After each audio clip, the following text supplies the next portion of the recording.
नमस्कार मित्रांनो, स्वागत आहे आपल्या YBD अकॅडमी युट्यूब चॅनल वरती।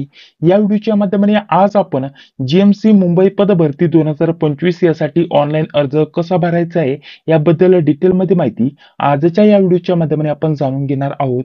ऑनलाईन अर्ज भरण्यासाठी या वेबसाईटची लिंक व्हिडिओच्या डिस्क्रिप्शन बॉक्समध्ये उपलब्ध करून दिलेली आहे। तर बघा, अशा प्रकारचं पेज ओपन होऊन येईल। इथं क्लिक करून तुम्ही या पद भरतीची संपूर्ण जाहिरात डाउनलोड करू शकता। जाहिरातीवरती ऑलरेडी आपण सेपरेट व्हिडिओ दिलेला आहे, त्याच्यामध्ये डिटेलमध्ये माहिती दिलेली आहे। टोटल 211 जागांसाठी पदभरती आलेली आहे। 7 वेगवेगळे पद असणार आहे। तर या पदभरतीची जाहिरातीवरती सेपरेट व्हिडिओ आपल्या चॅनलवरती भेटून जाईल। तर चला आता ऑनलाईन अर्ज भरण्यासाठी सुरुवात जर म्हटलं तर 3 सप्टेंबर 2025 रोजी झालेली आहे आणि शेवटची तारीख असणार आहे 26 सप्टेंबर 2025 रात्रीचं 12 वाजेपर्यंत तुम्ही ऑनलाईन अर्ज सादर करू शकता। तर चला, ऑनलाईन अर्ज कसा भरायचा याबद्दल आता आपण माहिती जाणून घेत आहोत। त्या अगोदर अजून एक छोटीशी माहिती म्हणजे आपल्याला जर घर बसल्या अतिशय कमी किमतीमध्ये न चुकता ऑनलाईन अर्ज भरून घ्यायचा असेल तर इथे वरती एक नंबर दिसत असेल ऑनलाईन अर्ज भरून घेण्यासाठी, तर यावरती तुम्ही संपर्क करू शकता। व्हॉट्सअप वरतीच फक्त मेसेज करायचा आहे, कॉल करत बसायचं नाही। त्यानंतर आपल्याला फक्त मेसेज करायचा आहे जीएमसीचा आम्हाला ऑनलाईन अर्ज भरून पाहिजे, जीएमसी मुंबईचा। त्यानंतर सर्व जे डॉक्युमेंट आहे ते डॉक्युमेंट लिस्ट तुम्हाला पाठवले जाईल, ते डॉक्युमेंट तुम्हाला सेंड करायचे आहेत आणि त्यानंतर तुम्हाला सविस्तर माहिती व्हॉट्सअप वरती उपलब्ध करून दिली जाईल। त्यासोबत नोट्स बद्दल तुम्हाला जर म्हटलं त्यासाठी एक सेपरेट नंबर दिलेला आहे, इथे पुढे तुम्ही बघू शकता। तर नोट्स विषयी तुम्हाला पुढे व्हिडिओमध्ये मी माहिती देणार आहे। तर चला, आता ऑनलाईन अर्ज कसा भरायचा याच्याबद्दल आता माहिती जाणून घेत आहोत। तर या वेबसाईटला आपल्याला ओपन करायचं आहे। त्यानंतर इथे आपल्याला रजिस्टरचं ऑप्शन आहे, यावरती क्लिक करायचं आहे। त्यानंतर बघा, अशा प्रकारचं पेज ओपन होऊन येईल। इथं क्लोज वरती आपल्याला क्लिक करायचंय। काही महत्त्वाच्या सूचना दिलेल्या आहेत। इथं आय एग्रीचं ऑप्शन आहे, यावरती क्लिक करायचं आहे। त्यानंतर पुढे जर म्हटलं तर आपल्याला इथं स्वतःचं पहिलं नाव टाकायचंय, मधलं नाव टाकायचंय, आडनाव टाकायचंय। खाली आपल्याला आपल्या वडिलांचं नाव टाकायचंय, आईचं नाव टाकायचंय। त्यानंतर तुमच्या नावामध्ये काय बदल असेल तर तुम्हाला येस करायचं, अदरवाईज नो वरती क्लिक करायचंय। आधार कार्ड वरती जर तुमच्या लग्नानंतर नावामध्ये बदल असेल तर इथे येस करा आणि त्यानंतर ते जे नवीन नाव बदललंय ते तुम्हाला इथं मेन्शन करायचंय। मात्र वरती जर म्हटलं तर शैक्षणिक कागदपत्रांवरती जे पण नाव असतं, जसं की 10वी 12वीचं मार्कशीट असतं, त्याच्यावरती जशी स्पेलिंग आहे तशीच तुम्हाला इथं खाली मेन्शन करायची आहे। त्यानंतर जर नावामध्ये बदल नसेल तर नाही वरती क्लिक करायचंय। इथे जन्मतारीख टाकण्यासाठी ऑप्शन आहे, कॅलेंडर ओपन होऊन येईल, जन्मतारीख तुम्हाला इथे टाकून घ्यायची आहे। त्यानंतर इथे जनरल मेल फिमेल आपल्याला सिलेक्ट करायचंय, मोबाईल नंबर द्यायचा आहे। तोच मोबाईल नंबर आपल्याला पुन्हा टाकायचा आहे, कन्फर्म करायचा आहे। त्यानंतर ईमेल आयडी द्यायचा आहे, तोच ईमेल आयडी तुम्हाला पुन्हा टाकायचा आहे। त्यानंतर 10वीचा सीट नंबर टाकायचा आहे। त्यानंतर आपल्याला 10वीचं जे पण पासिंग इयर आणि मंथ आहे ते सिलेक्ट करायचं आहे। एक्झाम सेंटर आपल्याला 3 निवडण्याचा ऑप्शन आहे, जे पण असतील ते तुम्ही इथे निवडू शकता। जवळील एक्झाम सेंटर तुम्हाला इथे 3 निवडून घ्यायचे आहेत या स्वरूपामध्ये। त्यानंतर पुढे बघा, पुढे आपल्याला काय महत्त्वाच्या सूचना दिलेल्या आहेत ते चेकबॉक्स इथं टिक मार्क करायचं आहे आणि त्यानंतर जनरेट ओटीपी या ऑप्शनवरती क्लिक करायचं आहे। त्यानंतर बघा, अशा प्रकारचा कॅप्चा दिसेल, कॅप्चा इथं आपल्याला बघून टाईप करून सबमिटचं ऑप्शन आहे, यावरती क्लिक करायचं आहे। त्यानंतर अशा प्रकारचं पेज येईल, तुमच्या ईमेल आयडी वरती आणि मोबाईल नंबरवरती एक ओटीपी सेंड केला गेला असतो, तो ओटीपी तुम्हाला इथे टाकण्याचा ऑप्शन येईल। ठीक आहे, क्लोजचा ऑप्शन आहे, इथे आपल्याला क्लोज वरती क्लिक करून ओटीपी तुम्हाला इथे एंटर करायचा आहे। मोबाईल नंबरवरती आणि ईमेल आयडी वरती दोन्हीवरती सारखाच ओटीपी असतो, कोणताही ओटीपी तुम्ही इथे टाकून व्हॅलिडेट ओटीपी यावरती क्लिक करणार। तर बघा, ईमेल वरती जो पण ओटीपी आलेला आहे तो ओटीपी तुम्ही बघू शकता, या स्वरूपामध्ये ओटीपी येत असतो। तर हा ओटीपी मी इथे एंटर करून व्हॅलिडेट ओटीपी यावरती क्लिक करतो। तर बघा, इथे सक्सेसफुल इथे व्हॅलिडेट होऊन जाईल। क्लोजचा ऑप्शन आहे, यावरती क्लिक करून इथे आपल्याला डिस्क्लेरेशन दिलेलं आहे, आय एग्रीचं ऑप्शन आहे, या चेकबॉक्स वरती आपल्याला टिक मार्क करून जो कॅप्चा दिसत आहे त्यावरती आपल्याला तो कॅप्चा आपल्याला जसे तसा बघून इथं टाईप करायचा आहे आणि त्यानंतर आपल्याला इथं रिव्हेरीफायचं ऑप्शन आहे, यावरती क्लिक करायचं आहे। त्यानंतर पुढे बघा, आपल्याकडे अशा प्रकारचं पेज ओपन होऊन येईल। आता जी पण तुम्ही माहिती टाकलेली असते ती सर्व माहिती तुम्हाला अशा प्रकारची दिसून येईल। तर आपल्याला जी पण माहिती दिसेल ती आपल्याला रिव्हेरीफाय करणं गरजेचं असतं। जी पण माहिती बरोबर आहे की नाही ती तुम्हाला चेक करायची आणि इथे चेकबॉक्स वरती टिक मार्क करून घ्यायचं आहे। तर अशा प्रकारची संपूर्ण जे टिक मार्क आहे ते सर्व तुम्हाला करून खाली सबमिटचं ऑप्शन आहे त्यावरती आपण क्लिक करणार। त्यानंतर बघा, अशा प्रकारचं पेज ओपन होऊन येईल, तुमचं रजिस्ट्रेशन इथं पूर्ण झालेलं आहे। तुम्हाला तुमचा लॉग इन आयडी व तुमच्या ईमेल आयडी वरती व मोबाईल नंबरवरती सेंड केलेला असतो, तो व्यवस्थित तुम्हाला जपून ठेवायचा आहे। आता पुढे बघा, तुम्हाला ज्या पण पदासाठी अर्ज भरायचा आहे ती प्रक्रिया सारखीच असणार आहे। तर त्यासाठी आपल्याला सेकंड नंबरचं ऑप्शन आहे पोस्ट सिलेक्शन. इथं आपण जी पण रजिस्ट्रेशन करते वेळेस माहिती भरली होती ती माहिती तुम्हाला इथे दिसणार आहे. त्यानंतर सेकंड नंबरचं ऑप्शन आहे पोस्ट. आपल्याला बघा अप्लाय फॉर पोस्टचं ऑप्शन आहे, यावरती क्लिक करायचं आहे. आता इथून जर म्हटलं तर तुम्ही कोणत्याही पदासाठी इथं अर्ज भरायला सुरुवात करू शकता. तुम्हाला इथं एकदाच रजिस्ट्रेशन करायचं असतं, त्यानंतर तुम्ही 2 पेक्षा जास्त देखील पदांसाठी इथं अर्ज भरू शकता.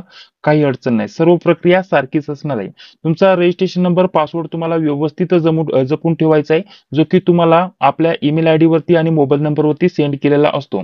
तर बघा आता पुढे व्हिडिओ कंटिन्यू करण्या अगोदर आपल्यासाठी महत्त्वाच्या नोट्स बद्दल माहिती देऊन घेतो.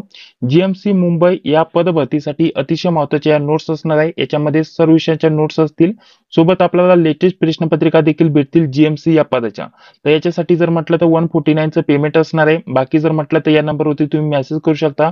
बाकीची सविस्तर माहिती तुम्हाला या नंबरवरती भेटून जाईल. व्हॉट्सअपवरती तुम्हाला कॉन्टॅक्ट करायचा आहे. तर चला पुढे जर म्हटलं तर आता पुढील प्रक्रिया आता आपण जाणून घेत आहोत. एका नवीन पदासाठी अर्ज कसा भरायचा याच्याबद्दल माहिती आपण बघत आहोत. तर त्यासाठी क्लिक हिअर टू अप्लाय पोस्टचं ऑप्शन आहे, यावरती आपल्याला क्लिक करायचं आहे. बघा click here to apply for post यावरती आपण क्लिक करणार.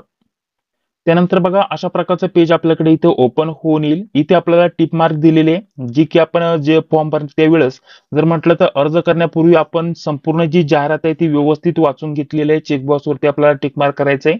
खाली जर म्हटलं तर बघा आता आपल्याला पदाचं नाव निवडायचं आहे. ज्या पण पदासाठी तुम्हाला इथं अर्ज भरायचा आहे ते पद तुम्ही इथे निवडू शकता. वेगवेगळे पदांचा समावेश यामध्ये. आपण त्यासाठी व्यवस्थित जाहिरात वाचणं गरजेचं असणार आहे. कॅटेगरीनुसार आणि आरक्षणानुसार तुम्हाला कुठं किती जागा आहे ते जाणून घ्यायचे. त्यानंतर ऑनलाईन अर्ज भरायला सुरुवात करायची आहे. जसं की आता कक्षसेवक या पदासाठी मी इथं अर्ज भरून दाखवत आहे. बाकी सर्व प्रक्रिया ही सारखीच असणार आहे. तर पुढे जर म्हटलं तर आपल्याला जाहिरात क्रमांक आणि बाकी दिनांक वगैरे दिलेली आहे.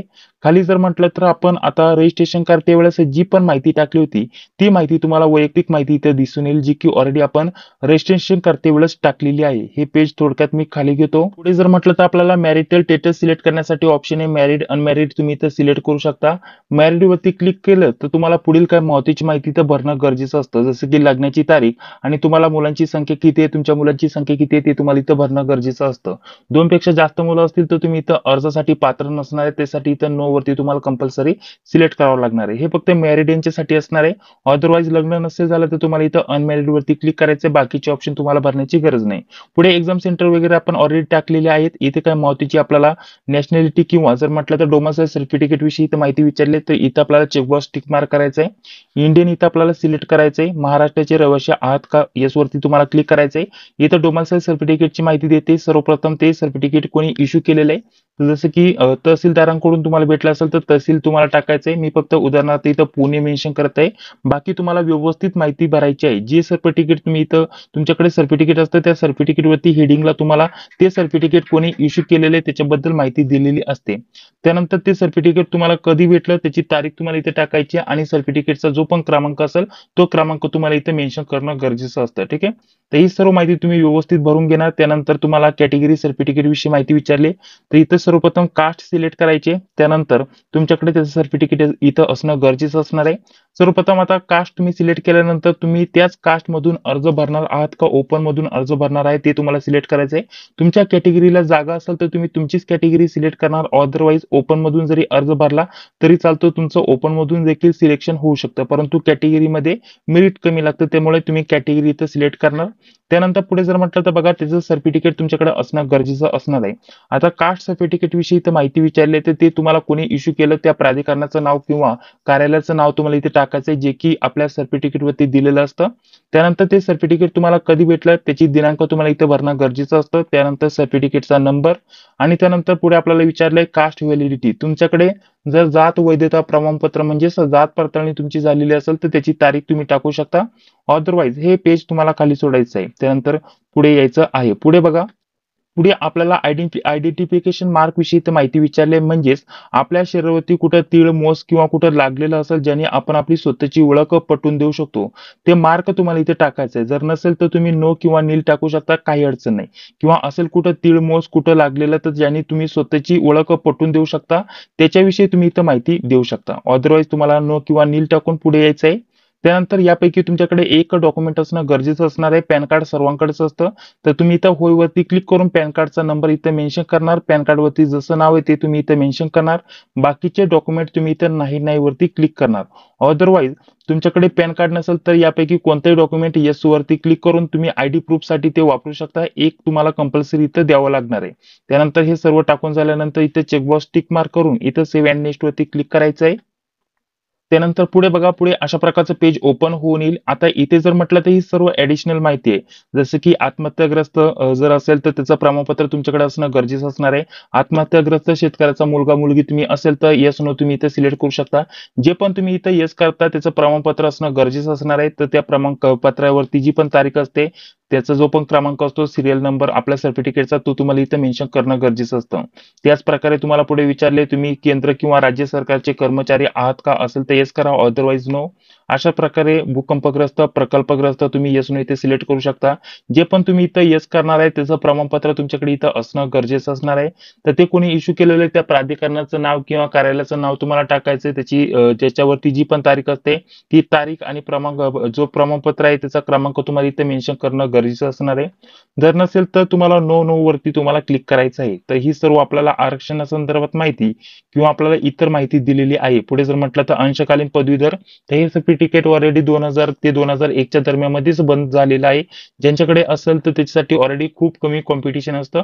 असेल तर येस करा, अदरवाईज नो. एक सर्व्हिसमॅन असेल तर येस नो तुम्ही इथे सिलेक्ट करू शकता. पुढे तुम्हाला खेळाडूविषयी माहिती विचारले. खेळाडू असेल तर येस नो तुम्ही सिलेक्ट करणार. माजी सैनिकाबद्दल आपल्याला इथं माहिती विचारले तर येस नो तुम्ही सिलेक्ट करणार. अनाथांबद्दल माहिती विचारले. पुढे जर म्हटलं तर आपल्याला बघा, आता इथून खाली जर म्हटलं तर आपल्याला इथे विचारले आपणास यापूर्वी कोणत्याही परीक्षेसाठी प्रतिबंधित केलेलं आहे का. जर तुम्हाला अशा प्रकारची कोणतीही तुमच्यावरती कारवाई झाली असेल आणि कोणतीही परीक्षा देण्यासाठी तुम्हाला प्रतिबंधित केलं असेल तर तुम्ही येस वरती क्लिक करणार. आणि नसेल केलं तर बघा आपल्याला नाही वरती क्लिक करायचं आणि इथं येस केलं तर आपल्याला रिझन द्यायचं, म्हणजेच कारण द्यायचं आहे. नसेल तर आपल्याला नो वरती क्लिक करायचं आहे. तर इथून पुढे बघा, पुढे जर म्हटलं तर आपल्याला याच संदर्भात माहिती विचारली. आपल्यावरती कुठेही केस चालू असेल किंवा आपल्याला कुठेही तारखेला जावं लागत असेल, आपल्यावरती FRI झाली असेल, कुठं गुन्हा दाखल केला असेल, तर त्याच्या संदर्भात माहिती आहे. येस वरती क्लिक केल्यानंतर आपल्याला FRI क्रमांक टाकायचा आहे, डेट टाकायची आणि पोलीस स्टेशनचं नाव टाकायचं आहे. अदरवाईज नसेल असं काही तर ऑलरेडी आपल्याला माहिती असतं, तर नो वरती आपल्याला बाकीचे सर्व त्याच रिलेटेड आहे. तर ते तुम्ही वाचून इथं नो वरती क्लिक करणार. असं काय असेल तर येस वरती क्लिक करून त्या संदर्भात तुम्हाला माहिती द्यावी लागणार आहे. ही माहिती तुम्हाला टाकून सेव्ह अँड नेक्स्ट वरती क्लिक करायचंय. आपला डाटा सक्सेसफुली सेव्ह होऊन जाईल. त्यानंतर इथे ऍड्रेस आता माहिती टाकायची, ऍड्रेस बद्दल माहिती. इथे सध्याचा राहण्याचा पत्ता टाकायचा आहे. खाली आपल्याला कायमस्वरूपी राहण्याचा पत्ता टाकायचा आहे. तर इथे आपला आधार कार्ड वरती जसा पत्ता असतो तसा संपूर्ण पत्ता टाकायचा आहे. त्यानंतर इथं आपण आपल्या गावाचं नाव टाकू शकता. त्यानंतर इंडिया कंट्री आपण इथे सिलेक्ट करणार. त्यानंतर आपलं महाराष्ट्र राज्य इथं आपण सिलेक्ट करणार. त्यानंतर जिल्हा जो पण असेल तो जिल्हा तुम्ही इथे सिलेक्ट करणार आणि इथं गावाचं किंवा शहराचं नाव तुम्ही देऊ शकता आणि इथं पिनकोड टाकायचा आहे. इथं वरती सध्याचा राहण्याचा पत्ता द्यायचा आहे, खाली कायमस्वरूपी राहण्याचा पत्ता. दोन्ही सारखा असेल तर फक्त वरती माहिती टाकून इथं आपल्याला येस वरती क्लिक करायचंय. वरती जो ऍड्रेस दिलेला असतो तोच खाली कॉपी पेस्ट होतो. त्यानंतर सेव्ह अँड नेक्स्ट वरती क्लिक करायचं आहे. नंतर पुढे बघा, आता आपल्याला एज्युकेशनल माहिती द्यायची आहे. जसे की पुढे जर म्हटलं तर आपल्याला मराठी भाषेचं ज्ञान आहे का, कंपल्सरी येस वरती आपल्याला क्लिक करावं लागणार आहे. त्यानंतर पुढे जर म्हटलं तर इथं 10वीची माहिती द्यायची. अदरवाईज जर म्हटलं तर आपण दुसरं पद सिलेक्ट केलं आणि त्याच्यासाठी काही अनुभव किंवा आपल्याकडे ITI वगैरे मागितला असेल किंवा इतर कोणत्याही प्रकारचं शैक्षणिक पात्रता असेल तर ती देखील माहिती इथं भरावी लागते, परंतु सारखीच प्रक्रिया असते. जसं की इथं 10वीची माहिती आपल्याला भरायची तर इथं महाराष्ट्र स्टेट बोर्ड किंवा अदर बोर्ड तुम्ही इथं सिलेक्ट करू शकता. त्यानंतर शाळेचं किंवा संस्थेचं नाव तुम्ही इथं मेन्शन करू शकता. संपूर्ण शाळेचं नाव टाकलं तरी काही अडचण नाही. त्याच्यानंतर पर्सेंटेज CGPA किंवा ग्रेड आहे ते तुम्हाला सिलेक्ट करायचे. पर्सेंटेज असेल तर पर्सेंटेज टाकायचे. एकूण प्राप्त गुण किती ते तुम्हाला इथे मेन्शन करणं गरजेचं असतं. जसं की तुम्हाला 10वीला कितीपैकी किती गुण मिळाले ते तुम्हाला इथे टाकायचं. जसे की 378 500 पैकी मिळाले तर 500 पैकी 378 या स्वरूपामध्ये तुम्हाला टाकायचे. त्यानंतर पर्सेंटेज ऑटोमॅटिकली इथं येऊन जाईल. उत्तीर्ण वर्ष ऑलरेडी आपण रजिस्ट्रेशन करते वेळेस टाकलेले असतं. त्याच्यानंतर तुम्हाला इथं काहीच भरायचं नाही. अनुभव वगैरे ऍड करायचा असेल तर ऍड करू शकता. अदरवाईज सेव्ह अँड नेक्स्ट वरती आपल्याला क्लिक करायचे. त्यानंतर डाटा सक्सेसफुली सेव्ह होऊन जाईल. आता संपूर्ण फॉर्म आपला झालाय. फक्त डॉक्युमेंट अपलोड करून आपल्याला फक्त पेमेंट करायचे. त्यासाठी आपल्याला लाईव्ह फोटो देखील अपलोड करावा लागतो. लाईव्ह फोटो अपलोड करण्यासाठी क्लिक हिअर टू कॅप्चर फोटोचा ऑप्शन आहे, यावरती क्लिक करायचंय. तुमचा कॅमेरा चालू होऊन जाईल. लाईव्ह फोटो तुम्हाला इथं अपलोड करून घ्यायचा आहे क्लिक करून. आणि त्यानंतर पासपोर्ट साईज फोटो देखील इथं अपलोड करायचा आहे. दोन्ही फोटो अपलोड करून घ्यायचे. त्याच प्रकारे आपल्याला सिग्नेचर अपलोड करायचे. याची साईज किती पाहिजे संपूर्ण इथं माहिती दिलेली आहे. त्यानंतर आपल्याला पुढे 10वीचं मार्कशीट, त्यानंतर पुढे जर म्हटलं तर आपल्याला डोमेस्टिक सर्टिफिकेट, त्यानंतर अनुभव असेल तर अनुभवाचं सर्टिफिकेट अपलोड करायचंय. नाही केलं तरी काय अडचण नाही. त्यानंतर कास्ट सर्टिफिकेट आणि पॅन कार्ड इथं अपलोड करायचंय. त्यानंतर तुमचं नाव आणि तुम्हाला किती फी भरायची ती फी तुमच्याकडे इथे येऊन जाईल. इथं ऑनलाईन आपल्याला पेमेंट मोड इथं सिलेक्ट करायचंय. हे सर्व चेकबॉक्स टिक मार्क करायचे आय एग्री पर्यंत.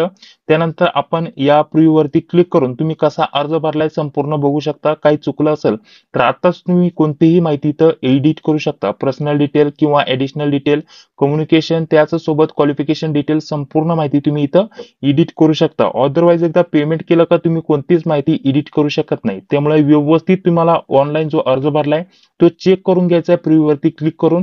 त्यानंतर लास्टला सबमिटचं ऑप्शन आहे, सबमिट वरती क्लिक करायचं आहे आणि फक्त ऑनलाईन पेमेंट करून घ्यायचं आहे.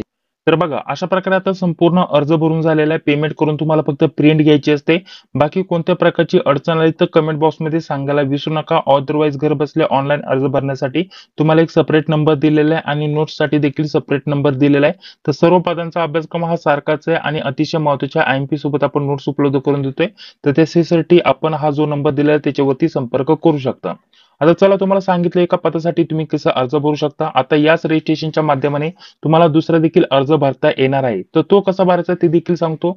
सर्वप्रथम तुम्ही रजिस्ट्रेशन केलं तेव्हा तुमच्या ईमेल आयडी वरती आणि मोबाईल नंबर वरती तुमचा युजर आयडी आणि पासवर्ड सेंड केलेला असतो. त्याने तुम्हाला लॉग इन होऊन घ्यायचंय. तर बघा आता इथं मी पेमेंट करत नाही, बाकी सर्व अर्ज भरून घेतलेला आहे. संपूर्ण माहिती तुम्हाला दिली आहे.